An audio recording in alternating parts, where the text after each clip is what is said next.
Hi folks, Canadian Prepper here. So today on the channel we have Dr. Arthur T. Bradley, who is a NASA engineer.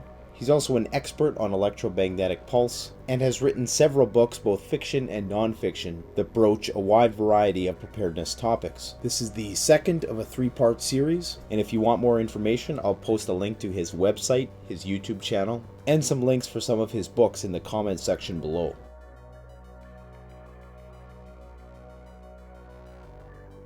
All right, so worst case would be, let's say you had a few nuclear warheads that detonated high in the atmosphere over the central United States. And let's say it took out all three of the interconnects, the western, the eastern, as well as the Texas interconnect. So all of our electricity was taken out, and that energy was so powerful that in fact it damaged the very large transformers that these interconnects use to convert energy. If it took out those large transformers in bulk, like a large number of them were damaged, it's my understanding those transformers are very difficult to replace and they have to be custom ordered and built. So if you had, let's say a whole bunch of them taken out at one time, it could take, by many people's estimates, up to a full year to get the grids fully back to and operating.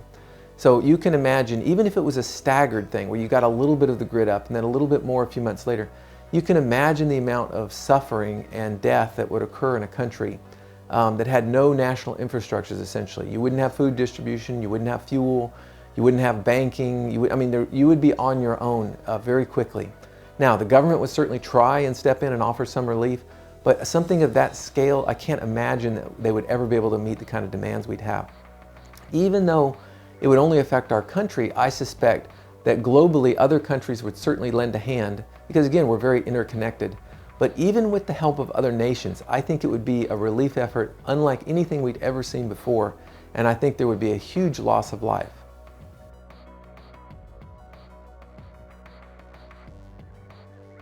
Well, just about anybody would be vulnerable to an impact of an EMP because we're all dependent on our electricity and our heating and cooling and our food distribution, the water coming out of the faucet when we turn it on. We're all just dependent on things now. We live in that kind of society. It is true that perhaps the elderly and children would be more susceptible, like most things, in terms of if there's a disaster, they tend to be more susceptible to that. But I think an EMP is such a type of event that everyone would suffer, and it wouldn't matter if you were the strongest or the weakest. I think everybody would suffer pretty quickly. Now, those that would maybe weather it the best would be those that had a set of preparations in place for an event like that. And that would mean that they'd stored some food and they had access to water and purification devices, and they had a way to keep warm and so forth and so on.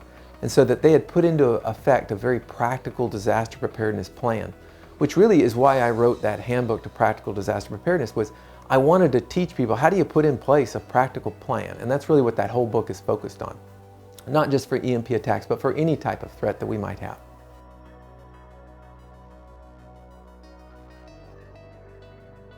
All right, so many hospitals do have backup generators, but my understanding is those backup generators might only last a week or so.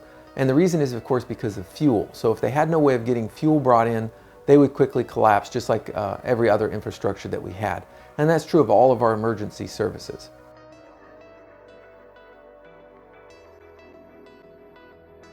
Yeah, so if a nuclear EMP goes off, there is a very specific pattern that develops at the surface, and you'd have to look, you can look in my EMP book, there's a picture of that. It looks kind of like a horseshoe. And certainly if you're close to the center, you have higher fields than if you're out further away. It's viewed that any fields over about 10,000 volts per meter is enough to damage sensitive electronics. And modern nuclear weapons are expected to generate around 50,000 volts per meter. Specialized weapons might even go as high as 100,000 volts per meter.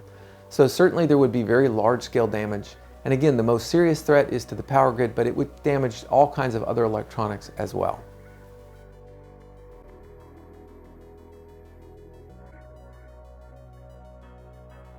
So there are a number of myths and misconceptions about an EMP. Certainly the myth about cars, an EMP essentially disabling all cars in the United States is a myth. Initial testing that's been done suggests that cars are pretty robust, as you'd expect. They have to survive nearby lightning strikes and other things like that. Now, no one has really ever tested cars very well. The EMP Commission did a tentative test on about 55 cars, I think, but they had some strict rules where they weren't allowed to damage the cars and things, and so they didn't always test them to full EMP levels. So the verdict is still out a little bit, but a best guess might be that, let's say, 10% of cars and trucks and tractor trailers would be damaged. That's just my guess. I think it's not too far off the mark. Now, that may not sound like much, but if you consider that maybe there's 300 million vehicles or so, if you took 10% of those and you permanently caused some damage to them, you're talking about 30 million disabled vehicles perhaps, somewhere in the United States, clogging up roadways, having caused accidents and so forth. I think the impact of even losing 10% of the vehicles at one moment would truly be catastrophic. I think the roadways would be impassable for a period of time, and there's no telling how many accidents it would cause and all of that. So I do think it's a serious thing, but I think it's a bit of a myth to think that every car would die. Now, lots of people ask, well, how do you protect your car? Even if the chance is only 10%, you can't afford to lose your vehicle in the case of an emergency like that. So really the only way to protect it is to cover it with something conductive. That's the only way I know. And so what you do is you drape something conductive over it. I looked into a number of conductive cloths a few years back. I think I bought about 25 of them. I made a couple of very large car covers out of the two best ones that I thought, and then I tested them. And it ends up that you can reduce the energy that the car would see by maybe around 95%, which is enough for a car to survive an EMP, in my opinion. So that's really the only way, is when the car's not in use, you cover it with something conductive. And if you want to find some of that cloth, you can go to my website, disasterpreparer.com, or you can just look on the web for conductive cloth and find something that you need. Now, conductive cloth is not cheap. It's basically a regular cloth, like a denim type cloth, but with stainless steel fibers sewn in it. And so it's, as you imagine, it's pretty expensive to manufacture. But anyway, that's the way that you might protect cars. Other myths that you might see is one of them we addressed a minute ago about the sun and a nuclear generated EMP having the same effects. Obviously that's not true, as we discussed. A third one is that a nuclear EMP could be generated from an airplane. And if you just look at the height requirements, it's sort of a line of sight problem. The higher up you are, the more you can visibly see, and that's the way the RF wave would propagate. You have to get pretty high to be able to see a large region of the US. And there's also something called the Compton scattering that occurs in a very specific layer called the source layer of the atmosphere. And so you want to get above that, and that's above about 25 miles. And most airplanes, in fact, no airplanes can really get up to the kind of heights you would need to be at to get a very large-scale EMP attack. So it's not a viable method of delivery by airplane. It really has to be by a missile that can get up pretty high. Let's see, other type myths that people have talked about. One is, well, if an EMP happens, anybody with a pacemaker is going to immediately die. And it's a reasonable hypothesis. I actually took a look at this. I worked with a doctor who sent me some data on the values of a particular pacemaker in terms of what it could survive without being damaged. And when you run the numbers, you find that, in fact, the energy that couples into a very small device like a pacemaker, which is hardened already, it's meant to survive different events, it's way below the level required to damage that product. And so my expectation is that very few, if any, pacemakers would actually permanently be damaged by an EMP. Now, they might get reset, for example, but I don't think it would cause damage to them. So that's good news. And there are a number of other myths and misconceptions. One is that people would be shocked, for example, if they were touching something metallic. Let's say you had your hand on your car and an EMP went off up in the atmosphere, that you'd be shocked. And that's not true either. Because again, this is just an RF wave, just like a radio wave coming from a tower, from a FM radio station or something. It's just an electromagnetic wave. It's not a breakdown of the air with a conductive channel like a lightning would be. It's just a wave that's going to wash over, and you wouldn't even know that it occurred. If you didn't see the flash, you wouldn't know that an EMP had occurred at all.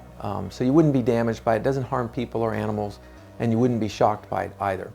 So anyway, those are a few of the myths. There's a number of others, and people can write some comments. I'm happy to answer and dispel any myths that I can.